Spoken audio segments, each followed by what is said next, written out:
आज के प्रसंग में विश्वामित्र जी के साथ राम लक्ष्मण का राक्षसों के वध हेतु वन में गमन। आज का प्रसंग शुरू करते हैं। दीन दयाल बिरद संभारी, रघुनाथ मम संकट भारी। व्यापक अकल अनीहज, निर्गुण नाम न रूप। भगत हेतु नाना विधि, करत चरित्र अनूप। सियावर रामचंद्र की जय। भगवान भक्तों के लिए तरह तरह के अलौकिक चरित्र करते हैं, जो व्यापक, इच्छा रहित, अजन्मा और निर्गुण है। यह सब चरित्र कहा मैं गाई, आगिल कथा सुनहु मन लाई। विश्वामित्र महामुनि ज्ञानी, बसहि विपिन शुभ आश्रम जानी। यह सब चरित्र मैंने गा करके, बखान करके कहा है। अब आगे की कथा मन लगाकर सुनो। ज्ञानी महामुनि विश्वामित्र जी वन में शुभ आश्रम, पवित्र स्थान जानकर बसते थे। जहाँ जप यज्ञ जोग मुनि करहीं, अति मारीच सुभावहि डरहीं।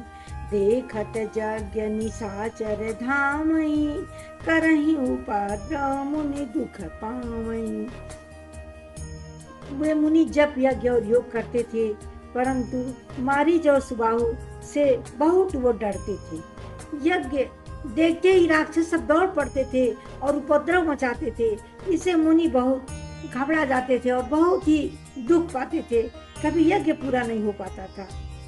गाधी तनय मन चिंता व्यापी, हरि गुण मरहि न निश्चर पापी। तब मुनि बर मन कीन विचारा, प्रभु अवतरे हरन मही भारा। विश्वामित्र जी के मन में चिंता छा गई कि ये पापी राक्षस तो भगवान के बिना नहीं मरेंगे।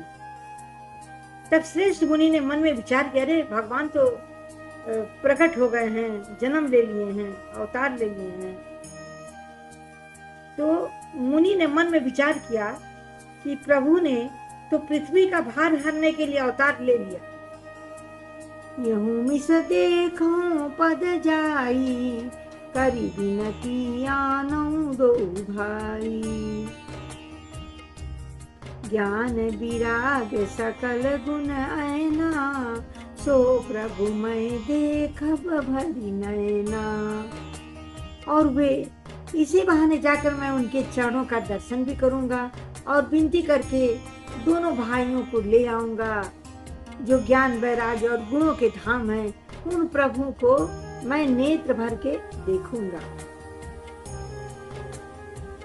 दीन दयाल बिरद संभारी, हरहु नाथ मम संकट भारी।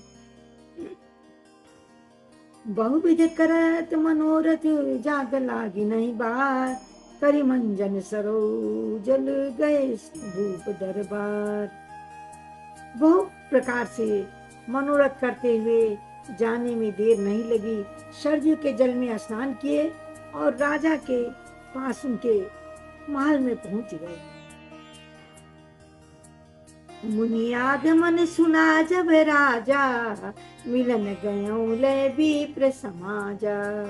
करी दंडवत मुनि सन्मानी, निज आसन बैठा रे नियानी। राजा ने जब मुनि का आना सुना, तब वे अपने समाज को लेकर ब्राह्मणों को साथ लेकर गए और दंडवत प्रणाम करके मुनि का सम्मान करते हुए उन्हें अपने महल में लाकर आसन पर बैठाया। चरण पखारी कीन्ह यति पूजा, मोह समय आजु धन्य नहीं दूजा। विविध भांति भोजन करवावा, मुनि बर हृदय हरस अति पावा। चरणों को धोकर बहुत प्रकार से पूजा की और कहा, आज तो मेरे समान धन्य कोई दूसरा नहीं है। फिर अनेक तरह के व्यंजन से भोजन करवाए, जिसे श्रेष्ठ मुनि ने अपने हृदय में बहुत ही हर्ष प्राप्त किया। उन्हीं चरणन मेले सुतचारी, राम देखे मुनि देह बिसारी। भय मगन देखत मुख शोभा, जनु चकोर पूरन शशि लोभा। चारों पुत्रों को राजा ने मुनि के चरणों में डाल दिया और उन्हें प्रणाम करवाया। रामचंद्र जी को देखकर तो मुनि देह की सुधि भूल गए।